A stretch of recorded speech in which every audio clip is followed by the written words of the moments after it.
I'm very excited and have been anticipating with wonder this morning's program, A Birthmother's Journey with Pat O'Brien. One of the reasons I asked everyone to introduce themselves, besides the fact that it's sort of customary, is that sometimes when you're speaking to a crowd, it's good to know who's there, who's in the room with you. I met Pat over 20 years ago through the Women's International League for Peace and Freedom, an worldwide organization, which both Pat and I were honored to serve in leadership roles for.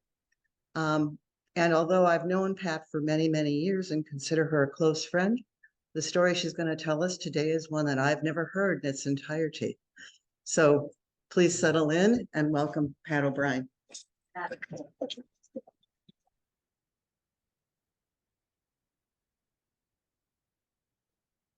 Will. It says Mary B is requesting to record this meeting tonally. What does that mean? Locally. We'll just say aloud. That's fine.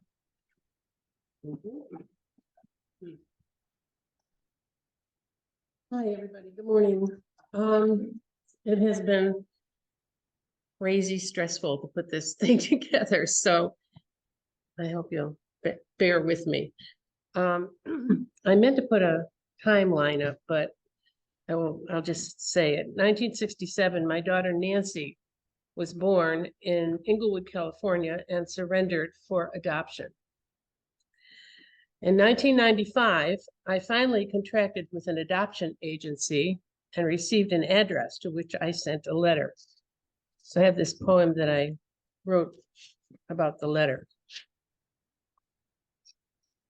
I wrote the letter the agency recommended when they sent my daughter's name, Nancy, and address. Nancy responded right away. "Where did I get all this gray hair?" she asked. We began a couple of years correspondence, some phone conversations.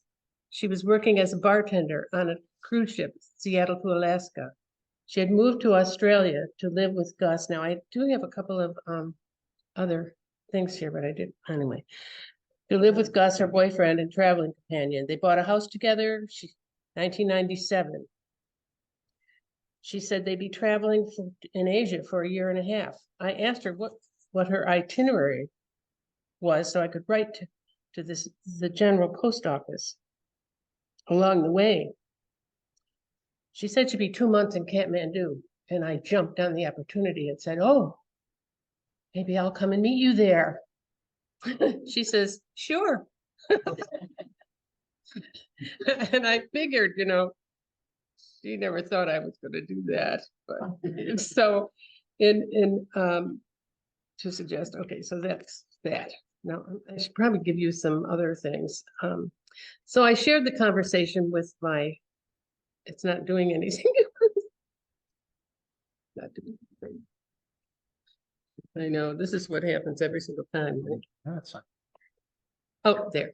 I shared with my breakfast group friends. We had been getting together every Saturday morning for like 20 years in Brighton and Andy and Joe's. And these are my breakfast group friends. And they encouraged me to travel to meet Nancy. I could never have made this journey without them and many other friends. I was a part-time teacher. I didn't have a lot of money. I was hardly surviving at the time. But from April to October, I took on additional jobs. I sold some of my artwork. I did all of these things. And the money just poured in. And I made a reservation on the flight from Boston to Kathmandu for October 31st. I think that was the date, to stay a month, which would cover the time that Nancy in her travels would end up in Kathmandu. And my flight took me to Rome. Let's see, this was Nancy in Australia. You can see the opera house right behind her. Anyway, she's got the sunglasses and the gray hair. Exactly. That's right. So anyway, that, and then, okay. Ooh, anyway. So I I would spend the time, I decided that I stayed at the Dopal Guest House in Tamil, and I decided I'd spend the time waiting for Nancy to come to learn more about Tibetan Buddhism by living at Kopan Monastery. And this is a stupa. Stupas are like all over Kathmandu, but this one is, I think it's called Buddha somewhere. It's in the middle of, it's outside Kathmandu, between Kathmandu and the Kopan Monastery. So I had researched all of this before I left, and at Kopan I met a wonderful young woman. This was, oops. Well, I should go backwards. That's Kopan. Kopan, I probably am saying it wrong. I met a young woman, Petra, who oriented me about the monastery. And she also did me a big favor by delivering a letter that I wrote for Nancy and put it at the post office, the general post office, so that she would go there immediately upon coming to Kathmandu and find my letter. So when I returned to the guest house after my stay, and I would also had another picture of the puja. I did go to a puja, which was very interesting, but look at this place. It was just unbelievable. And look at the little tiny kids that are there. All the monks come from, you know, their babies to that. And this is Petra, who's a wonderful young woman, soulmate. And so when I returned to the guest house after my stay at Kopan, lo and behold, there was a message from Nancy with instructions to meet her at the Narguli restaurant in the middle of Kathmandu. So I went there early the next morning and we met right at the entrance. And there's me and Nancy, that was the first day we met at that restaurant. It's kind of a blurry picture, none of my pictures, but that's a little bit better. It's outside the restaurant. That was early the next morning. She had a lot of friends there and from previous trips, and she introduced me to a lot of her friends, and because we had some time together, we had now a couple more weeks, and everybody was very friendly, and we spent some time together. We went to some of the there's a couple of ancient cities outside of Kathmandu that we went to. There's monkeys all over the place, and it, you know, very, very ornate architecture, just fabulous. And we did shopping, and the Diwali, which I think is on right now, which is to me an anniversary in a way, because the Diwali celebration was happening there at that in Kathmandu while we were there, and so she had there we are together, and there's Petra and Nancy. And this is when we visited one of the ancient cities. She took me on these trips. We didn't spend all the time together. We just had, you know, and we'd do the morning breakfast, and then maybe we'd have dinner, but, you know, she had a lot of other things to do, and we just, you know, we just spent little blocks of time together. It wasn't, you know, like this whole thing. And this was the Diwali, I'm not sure exactly how to say it, celebration. And this is the owner of the restaurant had this dinner, and all of these people came, and they were friends of Nancy's too. And the couple on the right-hand side are Bridget and Barry, and they organize trips and trekking trips. And because I was going to Nepal, I thought everybody treks when they go to Nepal. So I have to trek too, right? And I wasn't necessarily a hiker. I mean, I'd been on hiking outings and stuff, but I wasn't necessarily somebody that hiked. And so but I figured I'm in Nepal, I need to do this. So Bridget and Barry set me up. Let me see what Nancy said first she was going to go, and then she decided not to. But they encouraged me to go on my own with a guide that they recommended. So I oh, I just want to first of all say the poem that of our reunion, because we had spent some time together and so on. This is the poem that I wrote about that. It's called Reunion. I've done it. Yes, I've done it. I've touched her and hugged her to me. I've kissed her lightly on the cheek and caressed her hair ever so slightly, all the while keeping separate and detached, lest any boundaries be overstepped. I keep my counsel while opening myself, telling my story for warning or just in case. I support, listen, defend, tease out the feelings whenever I can. And I love, as always, from a distance, yet closer than ever before, because that's where I am right now, close by for a while. I wonder if she needs me right now. She's got so many choices to make. Am I adding to her dilemmas? I hang close and move away. She includes me with the group she forms. Then once in a while, she separates me out. Still striding ahead, she pulls me along. Then we stop a while. I'm catching her rhythm. I miss her when I'm not in it, yet fear to overstay, so pull myself away. She pushes me away ever so gently, sensitive to my feelings of rejection. Then she pulls me back in, seems to want me near routinely. Her charm is heavy, her bitters to be feared. Yet is it she that fears the loss of companions? She lives for the comings, longs to drown the goings.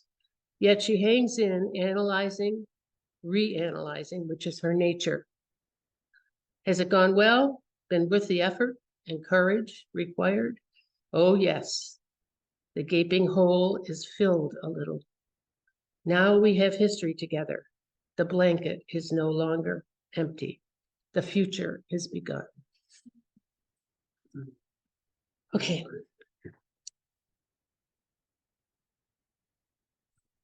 On to the trek. Now, let's see what I've got here. Okay, this is Pokhara. And you go from take a bus from Kathmandu to Pokhara, which is maybe 15, 20 miles, something like that, because that's nearest to where the treks begin, the treks that they designed for you. And oh, this is so gorgeous. It's a Matapuchari, just that one right in the middle is a sacred mountain, and nobody treks there. Nobody climbs Matapuchari. And this is in the Annapurna region, and this is a trekking map. Now, I did not go to all these places. I went on an 8-day trek, and I know some of those names, but most of them I really don't remember necessarily. I had bought hiking boots before I went, okay, but I had never worn them. I had never worn them, right? Disaster. That's exactly what I thought, is a disaster. But what happened in my case was my guide, who was this sweet Nepali, skinny little sweet man, and he came to my hotel the night before we were supposed to go at 6 o'clock in the next morning, okay? And so he came to my hotel at 6 o'clock in the evening and said, there's going to be a taxi strike tomorrow. You have to come now. Like, and it's dark, okay? It's dark out. There's no streetlights, okay, of course, in Nepal anyplace, as far as I know. And so I had to get my gear together, throw everything in a whatever, and go get in the taxi that then would go through about an hour and a half ride. And like I said, I had these hiking boots, but I had never put them on, and I still didn't put them on. Of course, they were in my thing. So I have another, this is more like what I had done, Kathmandu to Pokhara. And then the short, I think it's like the short trek, which is 8 days, there's 4, whatever. And every one of those places, there's a tea house. So you go a certain distance, trek a certain distance, and there's a tea house there that you go and you have dinner and stay overnight. Okay. So I went on alone with one guide, Narayan. We were to meet, and I told you all that stuff though. So I get the taxi. We got to the place where you start the trek. Okay. And I'm afraid to put on my hiking boots because, and it's a pitch dark. We pull into this place where the trek trail begins and get out, and we had flashlights. He had a flashlight. I gave it to him. He didn't have one. I gave it to him. He puts on the backpack and I put on a backpack, and off we go. Whoa. So I was afraid to put the hiking boots on, so I went in my sneakers. There wasn't anything else. I mean, I just figured I wouldn't be able to do anything if I had these stiff hiking boots. So anyway, here's the poem I wrote about the trek. So anyway, speeding into darkness, the taxi takes us, my guide and me, over narrow mountain roads, twisting and turning, hairpins with little shoulder to pass oncoming vehicles. The driver never misses a beat, chattering continuously in Nepali to his boss on the passenger side. Abruptly, we are dropped off and begin the blind descent, I assume, down the side of a hill, a rushing river below. My guide lights my path with my torch, reassuringly offering his arm as I voice my fears of footing.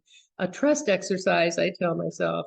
And over the next hour and a half, as we pass on narrow ledges, down stone steps, over suspension bridges, old and new, river roaring far below, I trust and never fall.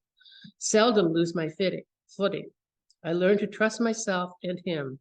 He speaks softly and barely understandable English, reassuring, encouraging, dispelling my fears, and finally we come to food and rest.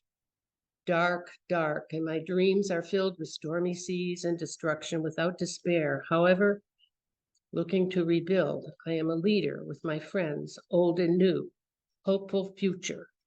Morning finds us moving on, my guide, patient and accommodating. I'm so slow, get slower. Never did I imagine it would be so hard, so rocky, so steep. And I had something about this there. Anyway, Gorapani, Poon Hill, 4:30 a.m. Climbing steps in the dark and frosty morning. Up, a long, steep climb. Many before us, many behind. Lighting the way with torches and candles, a morning sunrise, vigil to the majesty of the Himalayas. Waiting at the prayer flag temple, not all the way to the top, and a much more private viewing, the light comes slowly to reveal the grand panorama of snow peaks rising high above green hills all around, terrace farms and villages far below. Shutter clicks the only clear sound in the respectful silence, punctuated occasionally by whispered comments. All are awed by the quiet grandeur of this event. The topmost pinnacles are topped by clouds this morning. However, who could be disappointed in the awesome spectacle before us? Only movies and dreams have portrayed what we see before us now in reality. After clouds moved in to shroud the scene, we descend for breakfast and crowd the dining hall with noisy chatter. Continuing to descend along river gorges, misty bamboo and feathery ferns, waterfalls splashing out of mossy hills above, dribbling streams crossing the paths over and again, rock stepping, root hopping, down, down, down, with the river rushing over rocks, around boulders, down, down. Then crossing suspension bridges, suspended logs and planks, cables and wires over the river far below. Up the other side, climbing rocks and steps and tree roots, sitting on stone benches, resting. I huff and puff, crawling, climbing so slowly. How can we make it? I realize what I have gotten myself into, how dangerous this adventure, how ill-equipped physically I am. What am I doing? It is too late, though. We stop at the side of the river. I play with the stones, a familiar pastime. The path is rocky, but fairly flat here. I'm reassured. Then the ascent becomes steeper. I've got another piece of it. I struggle to keep up with what I think the pace should be, though few others are following due to blocked roads out of the city. My guide never pushes, just waits without judgment, affirms my slow pace. The views are breathtaking. Valleys of terraced farmland planted with varying shades of fluffy green to yellow rice, carefully sectioned plots shored by stacks of rocks. I take 10 steps and sit, 20 steps and sit, 10 steps and sit. Breathless, breathless, higher and higher we go, inching to the top. Tea houses beckons, rest stops await with drinks on tables, water and Snickers. I indulge, reward my efforts at tea houses. Lodging at the top, hard beds, soiled bed covers, tiny room, paper-thin walls with wide cracks between boards. Nights are cold, sleeping bag inadequate, extra blankets dirty, slide to the floor. Mostly candlelight, some dim electrics, bare minimum, but cheap. Same menus everywhere, dal bhat, chips, Tibetan bread, decent food. Hundreds of ancient giant stone steps to climb up the mountains, fashioned by labor unimaginable. The only way. Air becomes thinner. Some truckers have to go back for lack of breath. Trudging through forests of rhododendron up through the tippy top, along the barren ridge and a makeshift tea shop, hot chocolate, and the older couple from Northern California to meet again for lunch down so at the next tea house. Welcome respite, I babble my story to Heather, wise and sweet, affirming. Ascending from the next river, rain, then hail, assaults. My trusty guide all but drags me to the top in a cold, damp, lonely, dingy room, viewless. Then my guide calls me out at sunset for just a moment. The clouds passed and a beacon of sunlight shines on the very top of Machu Picchu, a ray of hope in the dim light. A spectacular sunrise over the snow peaks surpasses the previous morning at Coon Hill. 3 bright young women appear on the trail. From Britain they are, flashing friendly smiles. We comment as we pass along the way. They stop, we pass, they stop. We pass, we stop, they pass. On and off through the end of the trek. And teammates we become. On to India they go from Pokhara, where we celebrate our last sweet evening together. And so I learned again that determination triumphs. And even limits can be surpassed, and a great guide is crucial to the trek. Okay, and let's see what else here. Oh, there again is Machu Picchu. Oops, I thought I had another one. I thought I had another, that one. That's Machu Picchu, a little closer. And as you know, as we went around the trek, you could see it from different places. You could see it a lot closer. It's just absolutely gorgeous. And it's so ethereal somehow. It just feels like it's a spiritual dimension or something. Anyway, back to Pokhara, back to Kathmandu. And I think that's all. And then Nancy and I had you know, some more time together. And I have just one more poem. Because we have a loose connection now. We talk to each other every couple of weeks. And this is like one thing, a poem I wrote about this time we have now. I just spoke to my daughter on the phone. My daughter, I'm her birth mother. So I sometimes doubt my credibility for calling her my daughter because I didn't raise her. Yet in the middle of our conversation about current politics, I'm railing away about something. Then doubt that she agrees with me, and she shouts, "I'm your daughter, of course I think that too." Taking my breath away for a minute. The thing is, I haven't asked her about how her mother feels about the current political situation, and she doesn't volunteer.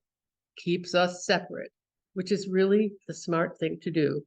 She's very smart at keeping things in the proper place. So Virgo of her, but not so easily categorized because there's so much of her that doesn't stay in any characterization. She rails like me as I rail like my father about as my father railed about politics and all the house problems. Nancy is her own person, loves her music festivals, Volvos, and a myriad of friends, and the senior dogs she fosters. I'm humbled when she thanks me every Mother's Day for her life. And that's about all I have. And I know it's not very much, but it's so if you have any questions, I'd be happy to try to answer them as best I can. Roger?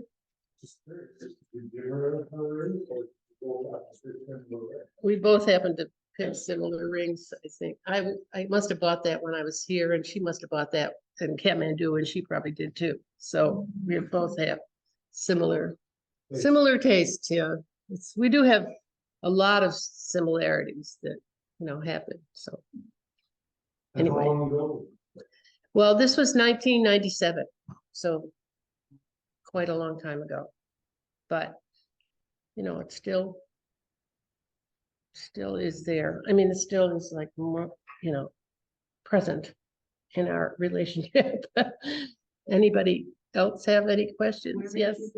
Oh, she lives in Portland, Oregon. She owns a house. She bought a house with her boyfriend in Australia. And when they broke up, they broke up because he did not want to come here, and she wanted to come back, and so they sold the house, and so that meant she had a little down payment for this house, which she bought with one of her college friends, whose parents wanted to invest for their daughter. And it's a very nice house in Portland, Oregon. And she had lived there before. And she also lived in Seattle, but when she was on the cruise ships. Anyway, somebody else, Sheila.